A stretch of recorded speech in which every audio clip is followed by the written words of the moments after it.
Hello there. Welcome to another episode of Rare Diseases, a podcast run by Rare Disease Review Western, a student-run not-for-profit organization that aims to translate complex rare disease research into easy-to-digest articles. Rare Disease Review Western is also very active in initiatives, such as this podcast, which support and advocate for rare disease patients and caregivers. My name is Omar Abdelrahim, and I am joined by my co-host Anusha Merchant. Anusha and I are both co-vice presidents of external events with Rare Disease Review Western. Welcome, Anusha. Hi everyone, my name is Anusha, like Omar said, and I will be his co-host on this podcast, and I'm super excited to be here today. Awesome. Thank you so much, Anusha. Today, we welcome Dima Kassem, a graduate student who works with Dr. Pamela Block in the Department of Anthropology at Western University in London, Ontario. Dima will be speaking to us today about the sociocultural factors and experiences that impact the rare disease community and the way these factors influence the care a rare disease patient receives throughout their life. Dima, it is a pleasure to have you on the podcast today. Oh, thank you so much for having me today to be one of your guests here. Yeah, of course. It's awesome to have you here today, Dima. All right, so I guess without further ado, let's get started. I know we gave a brief introduction about you already, Dima, but we would like to give you the opportunity to introduce yourself to the viewers and tell us a little bit about yourself. So, thank you again for having me. So, my name is Dima Kassem. I'm currently a second year master's student at Western University studying sociocultural anthropology. I'm currently waiting for my defense date to finish up my master's because in the fall I'll be starting my PhD, also in sociocultural anthropology to continue my research and expand it. So, a little bit like about what my research is it's an anthropological investigation of rare diseases, but especially looking at the social support networks for people living with their rare disease, their experiences within the healthcare system and the hospital systems, as well as their transition from pediatric care to adult care.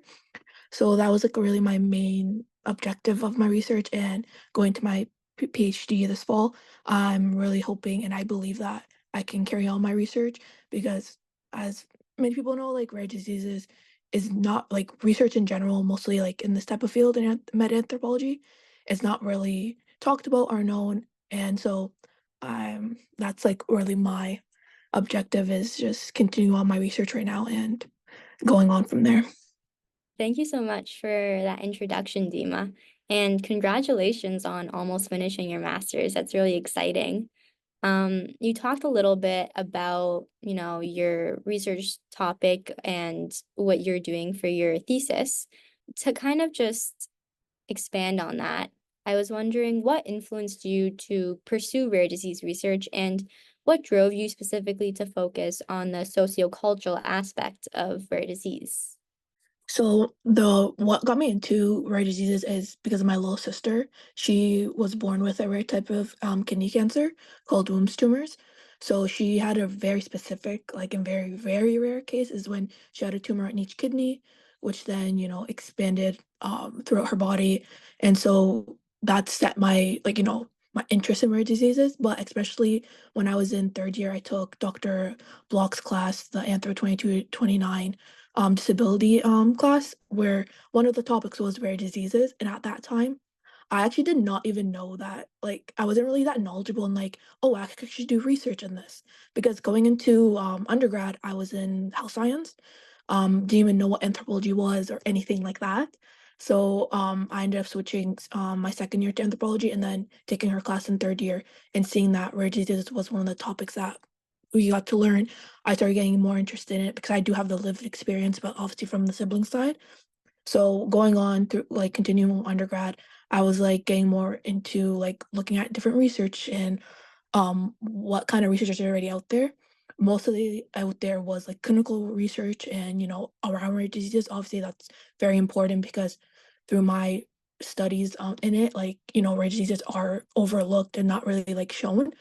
So I was determined to focus my MA because I did know I wanted to continue. I wanted to continue research, and rare diseases is something I'm very passionate about.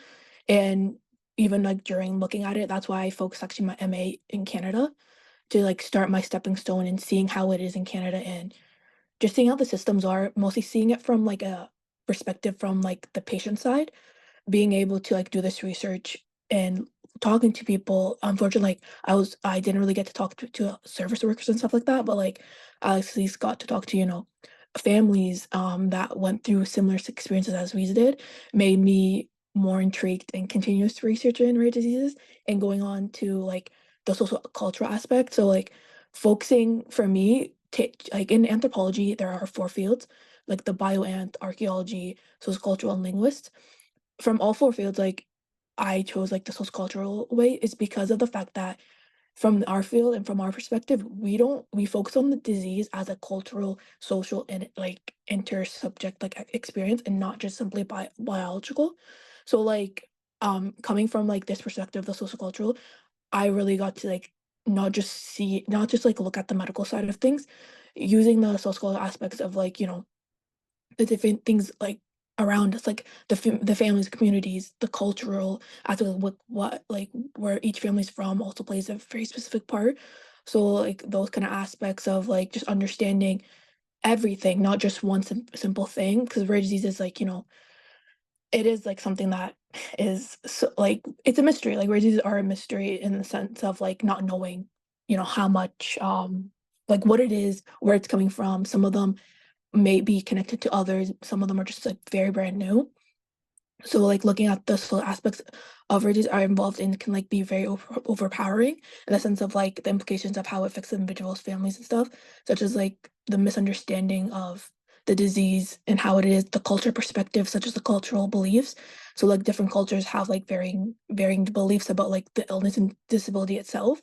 So, like, from what I saw in my research and others, like, it really depends on the person's culture.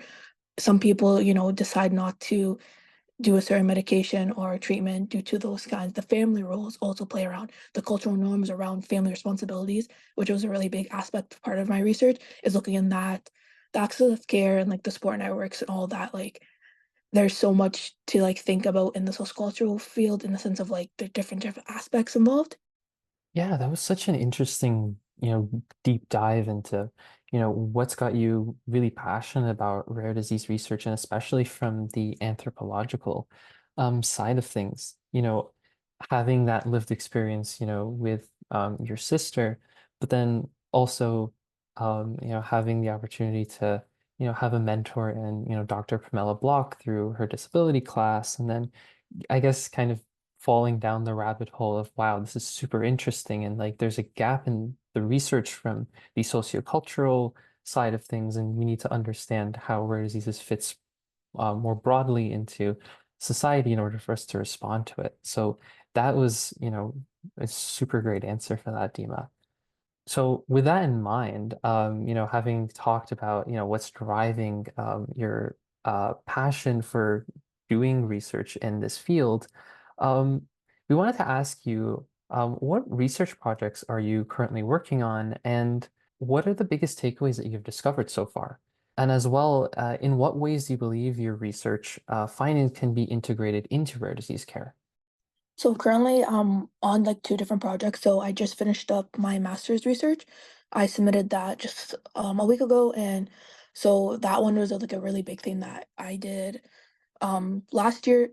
Right now I was actually doing field work for my thing, so I did all my fieldwork via Zoom because I really wanted to respect my participants' like health because COVID, still going around and like all that. So I did everything remotely, and same time as that, even till now, I'm also working on Dr. Block's research. It's a siblings research project where I actually got to interview some siblings who do have a rare disease as well. So like from both like these studies, like my own research and plus her research that I'm working on right now, both are very similar in the way of like we got to talk to the participants and got to learn from them on not just the relationships they have with each other, but also learning about um the system and like what goes in and involves in that.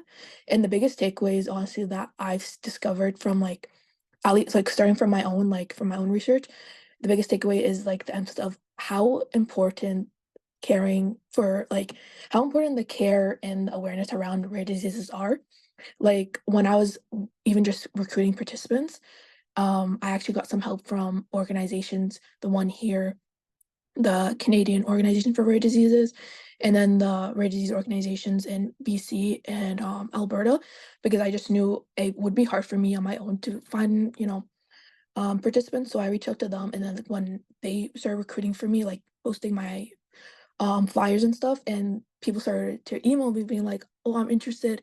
Some of like almost like half of them would say like it's the first time they see that there is a research study for rare diseases, like for them to actually just come and talk. And like when I got to meet them to do the interview, before I would even just hit record for the interview, like we would just have a conversation, and like just seeing how passionate they are to share their experiences, to share what their knowledge is honestly such like a big thing that is not really showcased in most research out there because they're really overlooked. So like getting their new insights of like how to increase awareness and like provide a different understanding of how they're living, because honestly like each rare disease is so different, and some rare diseases are more extreme than others, so everyone really truly like has different types of like experiences on how they go about things. And especially in mine, seeing how the transition to adult care was such a big difference between all my participants due to their rare disease. So like just finding out like how things work. I feel like the biggest thing was like how the healthcare system works here in Canada, like was the biggest eye opener. Like we knew like, Canada's known for free healthcare, oh, this, that, whatever, right? But like if you really take a deep dive and talk to those who have the life experience, you'll see a whole different side of things. I'm not saying that all my participants had negative experiences there. For sure, there's so much great doctors out there. There's so much great like healthcare professionals, but like you won't understand or won't know exactly what a person goes through or how things are played out until you actually talk to them. And so that was like the biggest thing that I knew going into my research is what we're going to be seeing and, you know, discovering is that you really do just have to talk to the person because nothing's like as simple as just reading it off. Like, reading off like some medical journals or anything like that. Talking to the people that have the experience is the most effective, and the way that you'll get down to the root cause. And like if you're trying to figure out a problem, you gotta talk to those who have went through it. So that was like the biggest thing for mine, but also Dr. Block's like thing, like for that project, we talked to siblings, whereas in mine, I didn't get to interview any siblings, but for hers we did. So I got to see both sides. And from there, same thing, like the system is there and it's very hard to change it, unfortunately. So like it's those parents, those siblings who take the initiative to make small changes for their family members who are going through, these hardships and all that. So that was like the biggest thing, from there. It's really amazing how you were able to, collaborate with these rare disease organizations to recruit patients, especially rare disease patients, because a lot of the times, like you said, these rare disease patients aren't involved in rare disease research, and it can be really valuable to have them advocating for themselves and telling you about their experiences, because when you are, trying to understand the healthcare system from their perspective, it's really important to actually hear their perspective firsthand. So I think it's incredible that you were able to get them involved in the research that you're doing. And as you continue, to do your research with your PhD, like you said before, we just kind of had a follow-up question to, the patient involvement. So, like you said, a lot of the research that you're doing involves connecting with rare disease patients and their families and, learning about their medical journey. But given this, how will you ensure that people living with rare disease are involved as partners in your research that you're going to continue to do? And why do you think it's important to work collaboratively with these patients? So for like how I would like ensure that they're involved is just reaching out to them. I feel like just even if it's a simple post or like anyone who's like showing that they do care about this type of field is great. Like for like anthropologists, we know that especially like specifically for sociocultural anthropologists, we know that when we want to do research in any community or anything, we do have to get the trust of the people. That's like the number one thing that we get taught mostly like when we're doing methods, like when looking into your methods for your research, we just know like if you ever want to like talk to people or want like a specific group to be involved who you're researching, you do have to communicate with them. You do have to get their trust. So how I'm ensuring that people living with rare disease are involved as partners in my research is first, just making the relationship with them, talking to them. That's why, like, before any of my interviews, I do sit down and talk to them, you know? At the end of the day, like, they're the ones taking the time to share their stories, share their experiences. Some are very sensitive experiences that, they get to choose. Like, for me, specifically, like, I made sure to let them know that any questions, any topics we go over, and if it is in any way, like, um, sensitive and anything that they do not, like, feel comfortable, I let them take full control of the interview and, like, pass from answering the question or just going over it. Like, you have to, like, um, keep in mind the people that you're talking to in the community, they've been through so much. There's so much aspects to, you know, it's not just easy to go up to people or, like, set an interview and be like, "Okay, here's one of my questions," go strictly down the list and like ask them questions. Like there are like such sensitive topics to discuss, mostly when it comes down to, you know, the rare disease and what it involves. Like for my little sister, for example, like we went through so much with her in the sense of like different treatments, different medications, different like um events that happen, like almost losing her and stuff like that. So like it's you have to be very, very careful of how you wanna involve them and make sure that they're involved in that process.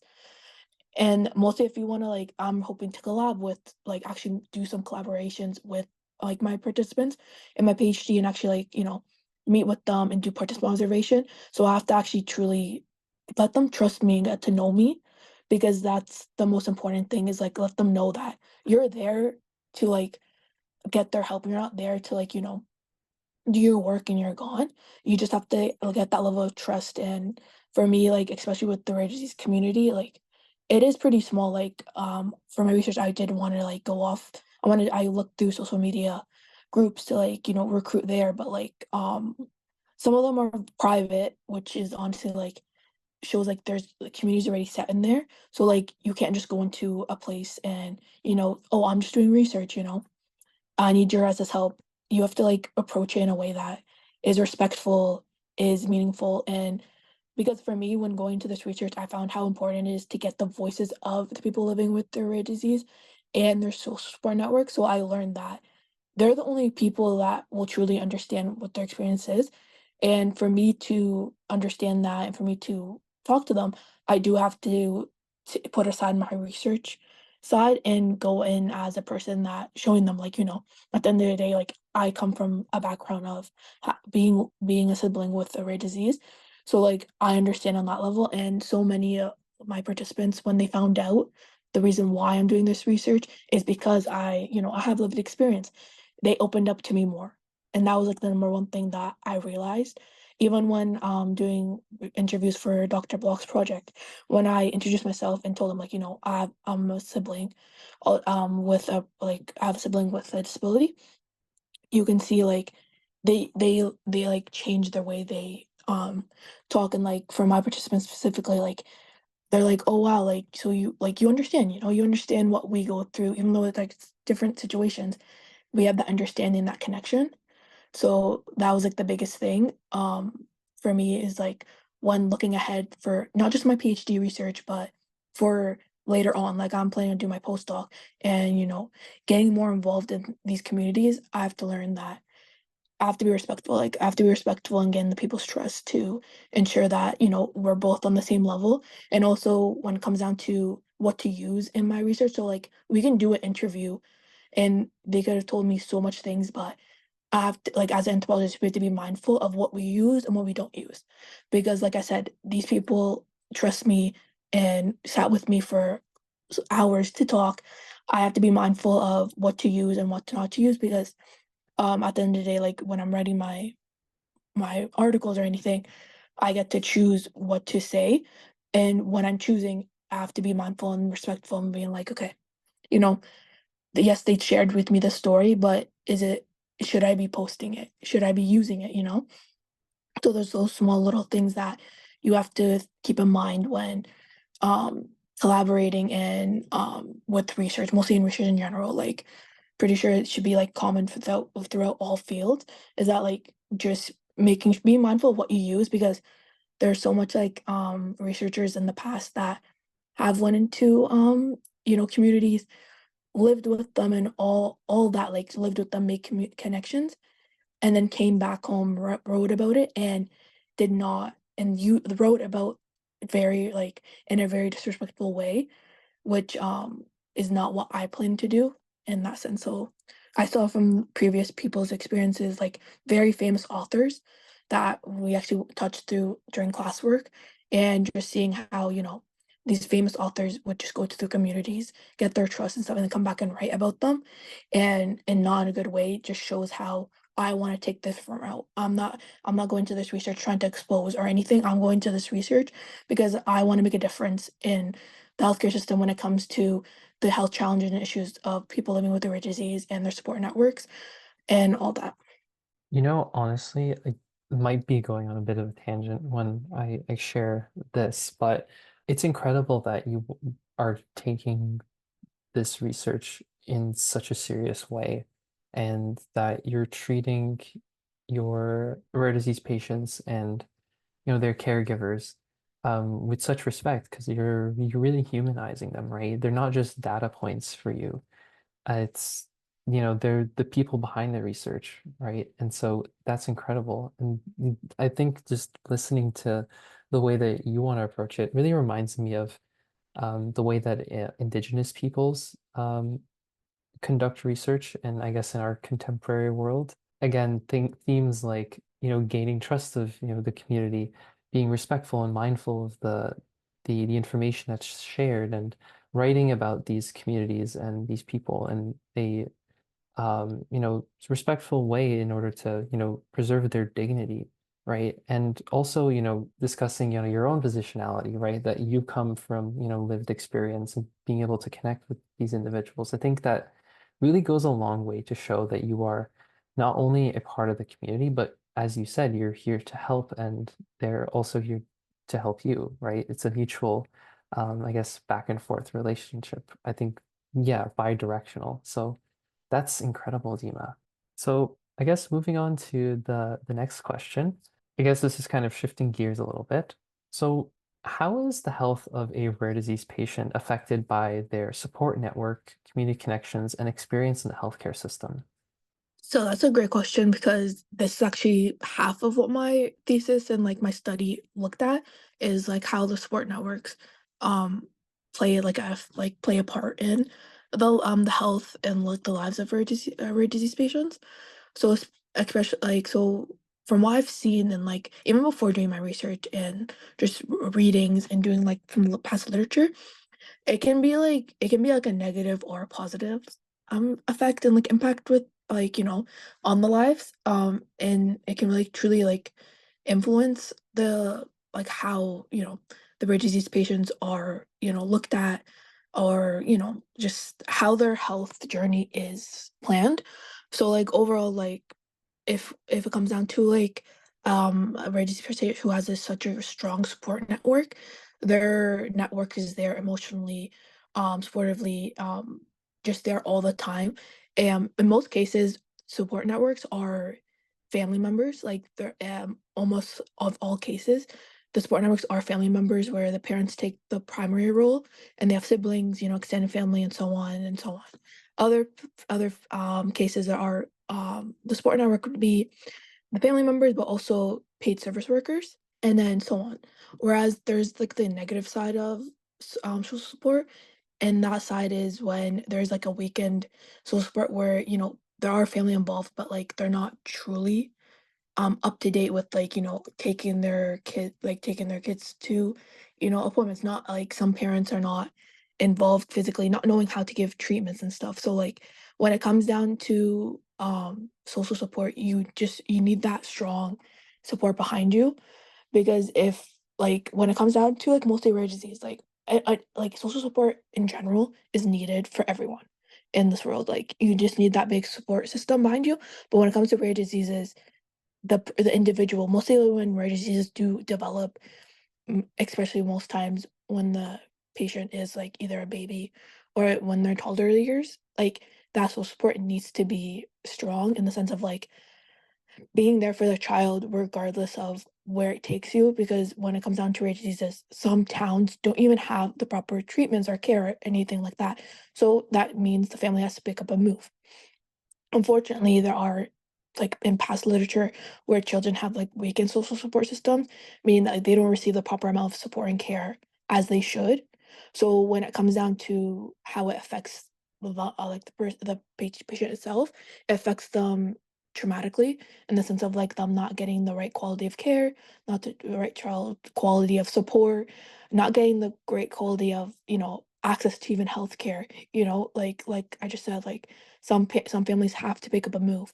It can be moving towns, it can be moving provinces, or even going outside the country, which, I learned from half my participants, some of them did have to go outside the country for some things. So having a social support is very, very big. When it comes down to community connections, that was another big thing, is like having a good community around you. I know, from my experience, but also a similar experience with my participants, like having those community connections and are like having people like support you, even if it's like not, primary, like they're not like they're 24/7, just having, just knowing that there's people out there for you that will be there to help you no matter what. That's like the biggest thing. Like overall, like the person living with a rare disease, they can see who's around them. They can sense, who's there for them, who's not. And seeing that they have so much people behind them is what will keep them going. So like from my experience with my sister, like we're the only, like, for her immediate family, it's just me, my parents, and my older sister. From our immediate family, all our family back home are all back home. Here in London, we have, our family friends, extended like, all those, but like even though we didn't have our intermediate family, we did have family friends around us that not only took care of her, but also like and took care of my parents, but took care of me and my older sister when my parents had to travel for care for her. So like having that support system and network is so important for the person, because it affects them on all different levels.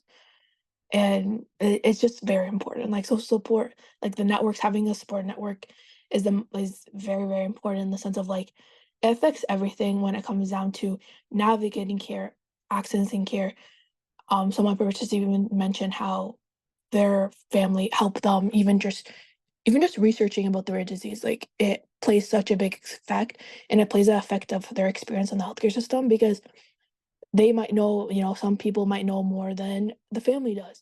They help each other out, and overall, the people around the person living with a rare disease does play a big effect in their life, and it can be, like I said, positive or negative.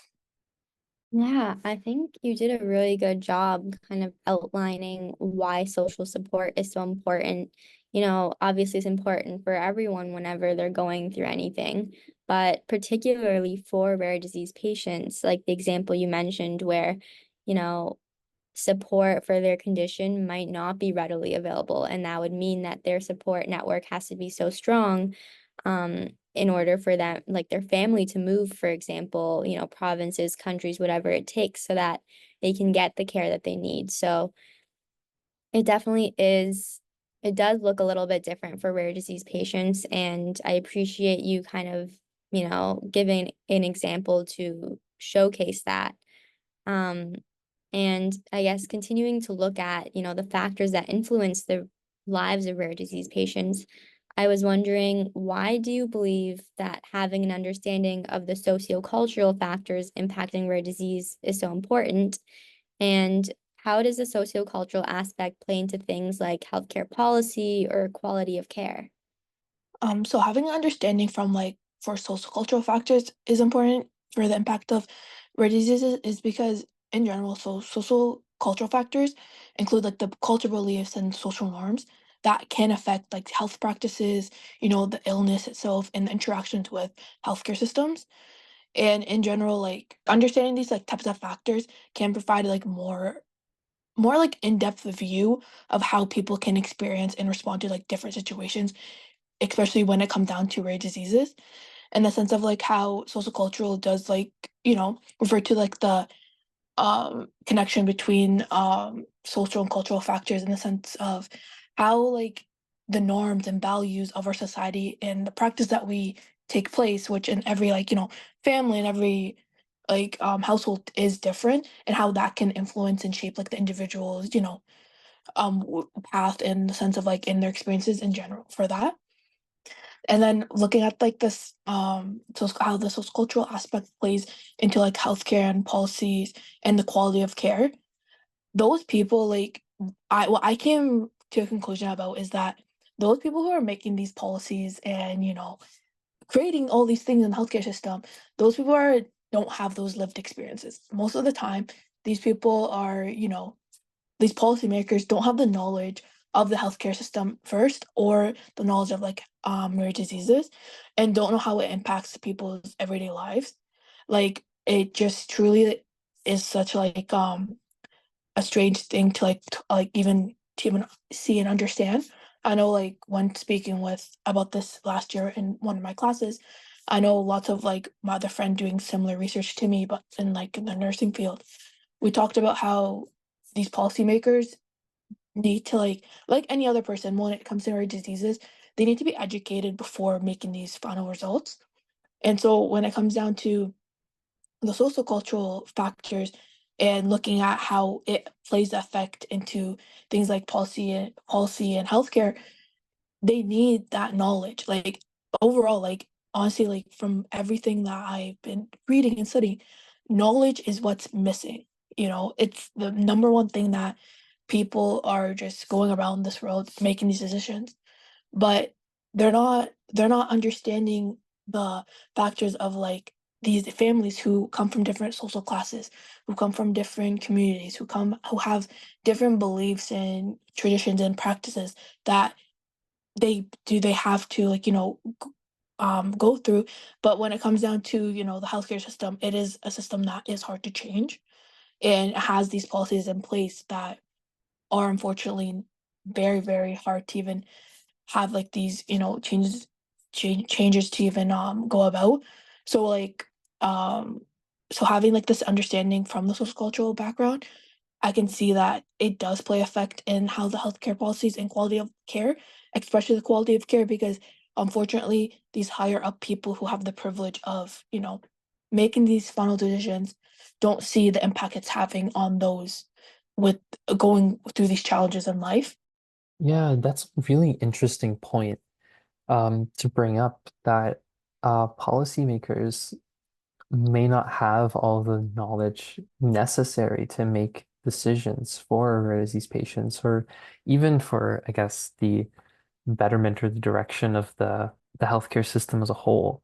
And I guess when you mention that, it makes me wonder why rare disease patients aren't at the decision-making table for a lot of these policies, and why they aren't involved more in the narrative, right? Because community voices, especially when we're thinking of, the sociocultural aspects, what their lived experiences are, and the different types of, I guess, intersectionalities that kind of play into these sorts of, I guess, the play into the experience, the journey that these rare disease patients and their caregivers are going through. I it, honestly, it baffles me how policymakers don't reach out to these people when they're making the decisions. Because I feel like in that sort of case, you're actually making a much better decision. It's more educated, and um, you're actually able to integrate these decisions better into the lives of people, have a greater impact. So yeah, I think your perspective on that really sheds some light onto some of the problems that affect, healthcare policy decisions, and I guess opens our eyes and to what we need, opens our eyes to the steps that we need to take to actually, fix some of these things.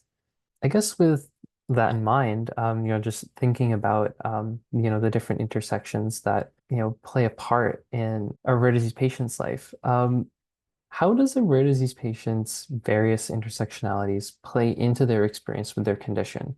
What are some steps that can be taken even right now to accommodate those intersectionalities and improve the experience of living with a rare disease?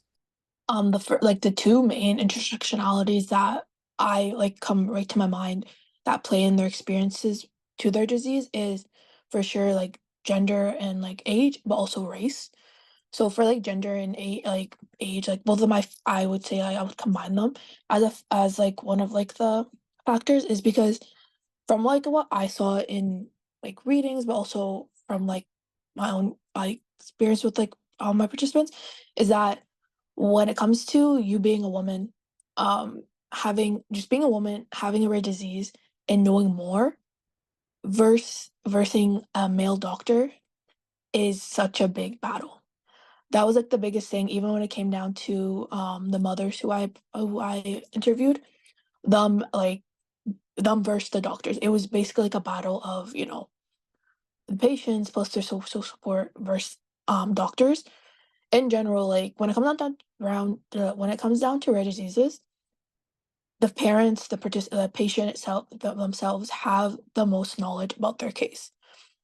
But then it comes to, they'll have the expertise about the rare disease. They try to help, the doctors who may not even know about it, may not have the time to even research about it, which is a very, very big challenge and very, very big and common challenge throughout everything is that doctors are not taking the time to even just research about it. Or if the families do give them any like information about it, some of them don't even take it. So when it came down to one of my participants who grew up with a very rare disease, she was like the only person in Canada to have it.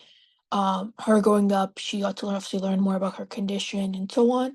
When she got to the adult care, her being a female and her being very young, standing in front of a doctor and telling him, I need this won't work, and all that, did not go too good with that because the doctors at the end of the day have that, level and power, but also have that, like, have like it's also that comes to the social class of things, but also like in my mind, it's a gender fight in the sense of like a male's not going to be listening to a young female, especially when it comes down to like the medical field, and that actually came to play with the others, with my other participants, is that these doctors are not listening to them because, it comes down to the class, but also the gender of who they are.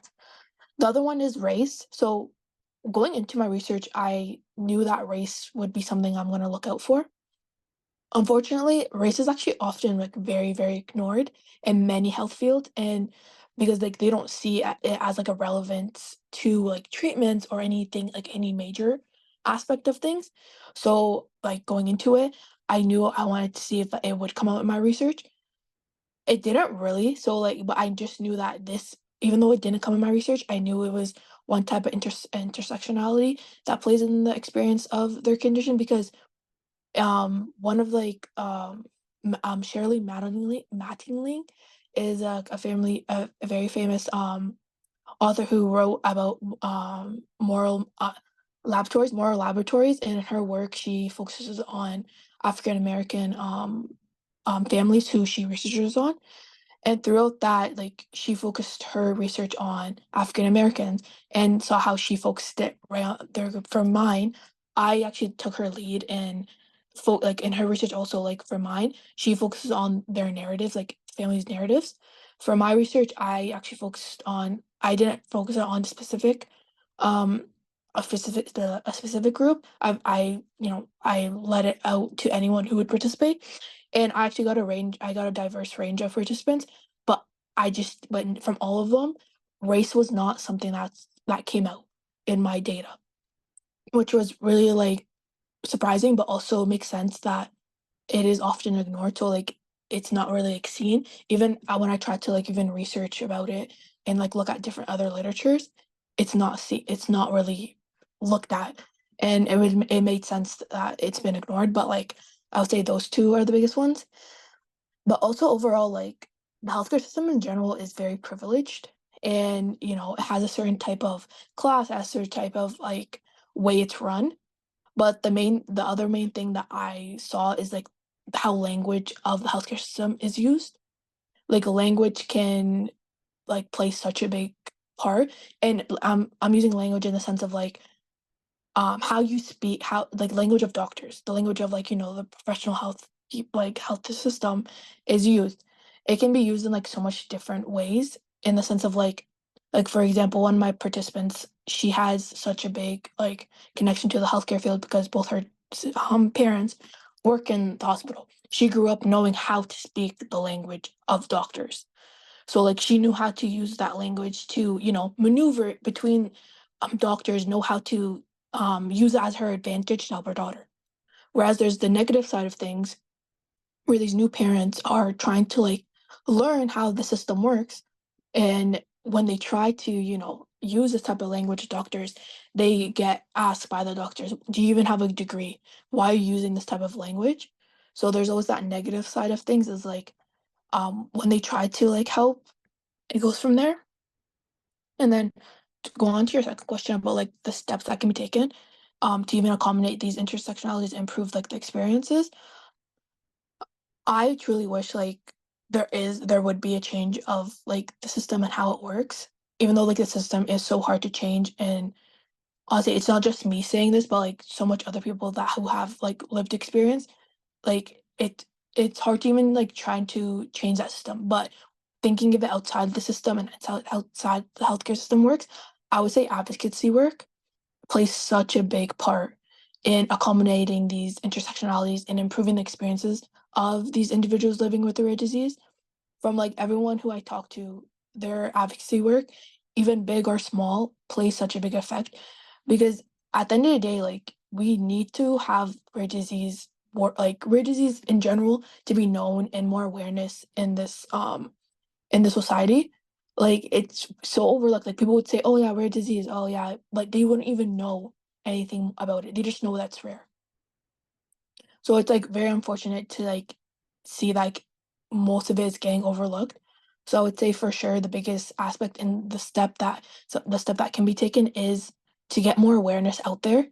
Like even like I said, even if it's big or small, change the way we access like care, change the way of how quality of care can look for individuals with rare diseases.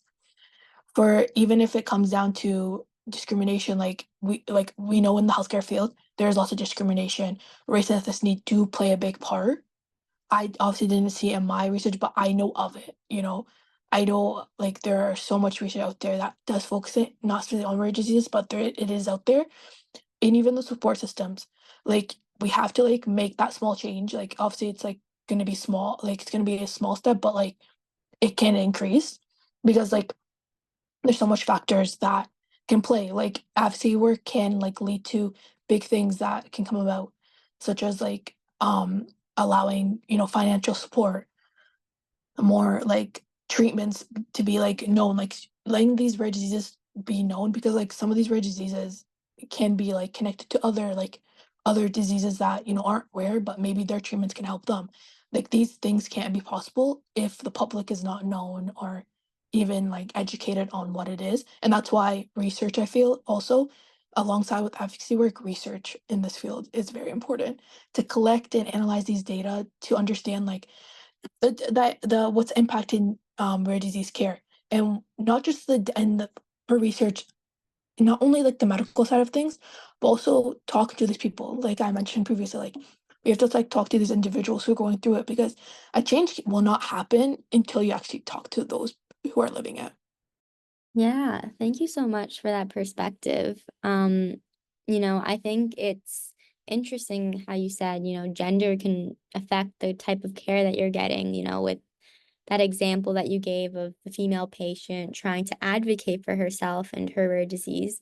Sometimes there is that knowledge gap between what a rare disease patient knows about their disease because they're probably doing a lot of extensive research trying to figure out what their disease and their diagnosis mean versus what a healthcare professional knows if they haven't, done that research. And it's important to kind of listen to each other and use that collaboration to determine what the proper approach would be to rare disease care. And you also mentioned how advocacy can play a big role in kind of shifting the perspective of the healthcare system and the way that rare disease care operates. And I think um, some of the work that you're doing, through your research and finding these intersectionalities and talking to rare disease patients. I think that's a great example of how advocacy can directly contribute to hopefully like just raising awareness about the things that do impact rare disease care and impact rare disease patients. And I also wanted to thank you for helping us advocate through this podcast about rare disease care from the research perspective, hopefully giving others an insight on what type of research is being done and what gaps we're still looking at in terms of rare disease care. So before we actually end our episode today, I just wanted to ask if there was anything else that you wanted to add or any final words that you had for our listeners.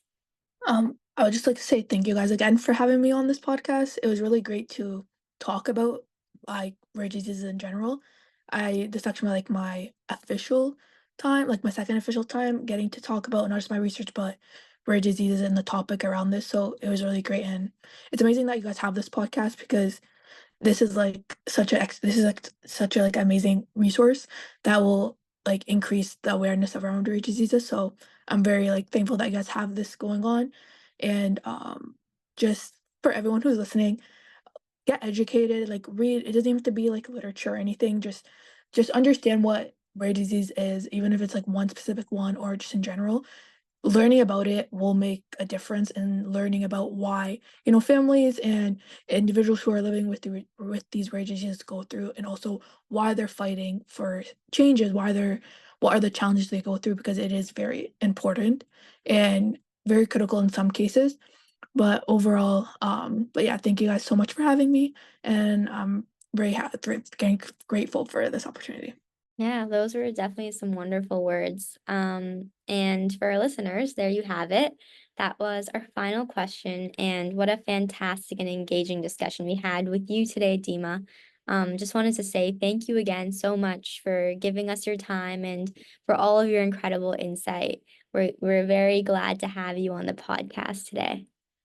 And then for our listeners, stay tuned for our next episode by subscribing to the Rare Diseases Podcast YouTube channel or by following Rare Diseases Podcast on Spotify. So that's 3 words, Rare Diseases Podcast, RareDiseases Podcast. You can also check the description of this episode for the link to the Rare Disease Review Medical Journal and our social media pages. This is Rare Disease Review Western and Dima signing off.